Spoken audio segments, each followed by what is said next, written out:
మీ business ఏదైనా మీ ఊర్లో promotion చేయాలంటే అది సుమన్ టీవీతోనే సాధ్యం. ఇప్పుడే సంప్రదించండి.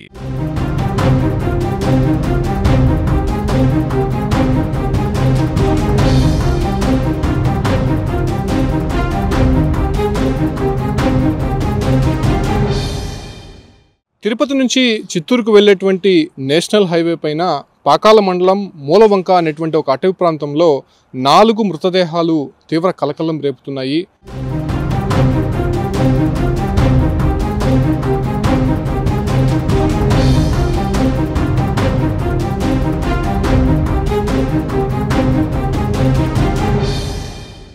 ప్రస్తుతం నేను అదే ప్రాంతానికి వెళ్ళే ప్రయత్నం చేస్తూ ఉన్నాను.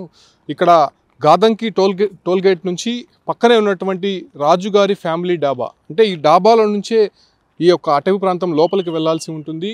చూడొచ్చు, చాలా దట్టమైనటువంటి అటవీ ప్రాంతంలో ఆ 4 మృతదేహాలు కనిపించాయి.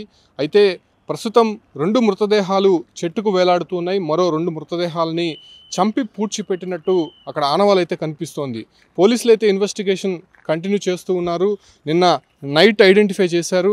సో ఆ తర్వాత వాళ్ళంతా కూడా వెళ్ళినటువంటి పరిస్థితి. సో ఇదే ప్రాంతం గుండానే వెళ్ళాల్సి ఉంటుంది. మనం చూస్తున్నాం రాజుగారి ఫ్యామిలీ డాబా, అంటే ఈ ఒక్క ప్రాంతం నుంచే ఆ ఒక్క అటవీ ప్రాంతం లోపలికి వెళ్ళేందుకు మార్గం అయితే ఉంది. చూడొచ్చు, సో ఆ ప్రాంతం గుండానే వెళ్ళేటువంటి సందర్భం అయితే కనిపిస్తుంది. అయితే వీళ్ళు తమిళనాడుకి సంబంధించి తంజావూరుకి చెందిన కలై సెల్వన్ అనేటువంటి వ్యక్తిగా ఐడెంటిఫై చేశాడు. ఎందుకంటే అతని దగ్గర ఉన్నటువంటి ఒక డాక్టర్ ప్రిస్క్రిప్షన్ ద్వారానే అతన్ని ఐడెంటిఫై చేసినట్టయితే తెలుస్తుంది.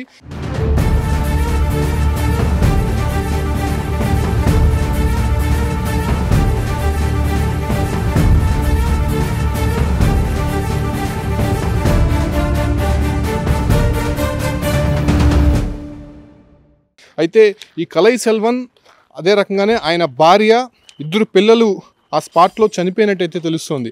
ఇది అనేక రకాలుగా అనుమానాలు అయితే రేకెత్తిస్తున్నాయి. అక్కడ స్పాట్లో దొరికినటువంటి ఎవిడెన్స్ ప్రకారము కొన్ని వస్తువులు అయితే వాళ్ళు బ్యాగ్లో తెచ్చుకున్నటువంటి వస్తువులు, మద్యం సీసాతో పాటు నోటికి వేసుకునే అతికించడానికి ఒక ప్లాస్టర్, సెలోపిన్ టేప్ లాగా అది కూడా పోలీసులు ఐడెంటిఫై చేశారు. దాంతోపాటు కూడా పార, అంటే తవ్వి పిల్లల్ని పూడ్చిపెట్టడానికి కొంత ఎక్విప్మెంట్ అయితే అక్కడ తెచ్చుకున్నారు.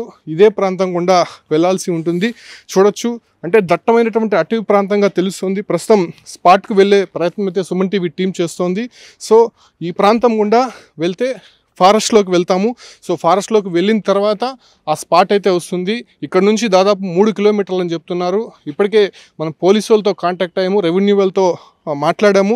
అక్కడ వెళ్ళలేనటువంటి పరిస్థితి, అంటే దారి కూడా కరెక్ట్గా ఐడెంటిఫై చేయలేము. సో వాళ్ళని ఎవరైనా మనం హెల్ప్ తీసుకొని మాత్రమే ఈ ఫారెస్ట్లోకి వెళ్ళాల్సి ఉంటుంది. సో వాళ్ళని కిందకి ఒకరు వస్తున్నారు కాబట్టి మరో టీం కిందకి వస్తుంది ఆ స్పాట్కి వెళ్ళి. సో వాళ్ళ ద్వారా మళ్ళీ మనం వెళ్ళే ప్రయత్నం చేస్తాం. ఇప్పటికే అక్కడ ఉన్నటువంటి పోలీస్ డిపార్ట్మెంటు, క్లూస్ టీం కావచ్చు, అంటే డాక్టర్స్ టీము, రెవెన్యూ డిపార్ట్మెంట్ మొత్తం అందరూ కూడా అక్కడికి చేరుకున్నారు. సో వాళ్ళతో పాటు మనం కూడా వెళ్ళబోతున్నాము. మరో కొంతమంది ఇంకా వస్తూ ఉన్నారు. ఎందుకంటే ఆ ప్రాంతంలోనే పోస్ట్ మార్టం చేసి అక్కడే పూడ్చిపెట్టే అవకాశం అయితే కనిపిస్తుంది. ఇప్పటికే అక్కడ ఉన్నటువంటి ఆధారాలు మొత్తం కూడా సేకరించారు కాబట్టి తమిళనాడు రాష్ట్రం తంజావూరుకి చెందినటువంటి వారుగా గుర్తిస్తారు.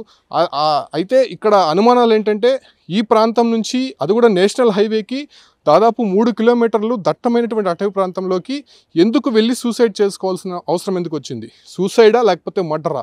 ఎవరైనా వచ్చి వీళ్ళని ఉద్దేశపూర్వకంగా అక్కడ హతమార్చి ఈ రకంగా ఒక సీన్ క్రియేట్ చేసి ఆత్మహత్యలాగా వెళ్ళారా అనే విషయాలపైన కూడా పోలీసులు దర్యాప్తు చేస్తున్నారు. ఎక్కడికైతే వీళ్ళైతే ఈ రాష్ట్రానికి సంబంధించినటువంటి వారు కాదు, ఈ ప్రాంతానికి సంబంధించినటువంటి వారు కాదు, కంప్లీట్గా తమిళనాడు రాష్ట్రం తంజావూరుకి చెందినటువంటి వారుగా పోలీసులు గుర్తించారు కాబట్టి సో ఆ దశగా ఇన్వెస్టిగేషన్ అయితే జరుగుతోంది. మనం ఒకసారి పైకి వెళ్ళి చూద్దాం అక్కడ సీన్ ఎలా ఉంది, ఎవరెవరు ఇన్వెస్టిగేషన్ చేస్తున్నారు, మృతదేహాలు ఏ స్థితిలో ఉన్నాయి, ఒక పూడ్చిపెట్టినటువంటి విధంగా ఆ ప్రాంతంలో ఎన్ని మృతదేహాలు ఉన్నాయో ఇప్పటివరకు తెలియలేదు. కాబట్టి తవ్విన తర్వాత ఒక క్లారిటీ వచ్చేటువంటి అవకాశం ఉండడంతో సో ఆ ఒక్క పరికరాలు కావచ్చు, లేదంటే సిబ్బందిని మొత్తం కూడా పైకి తీసుకెళ్లారు. కాబట్టి మనం కూడా వెళ్ళి ఆ ప్రాంతానికి అసలు ఏం జరిగింది, అసలు అక్కడ వాళ్ళు సూసైడ్ చేసుకోవాల్సినటువంటి కారణం ఎందుకు వచ్చింది, అక్కడ ఆధారాలు ఎలాంటివి ఉన్నాయనే దానిపైన కూడా ఒకసారి గమనించే ప్రయత్నం చేద్దాం.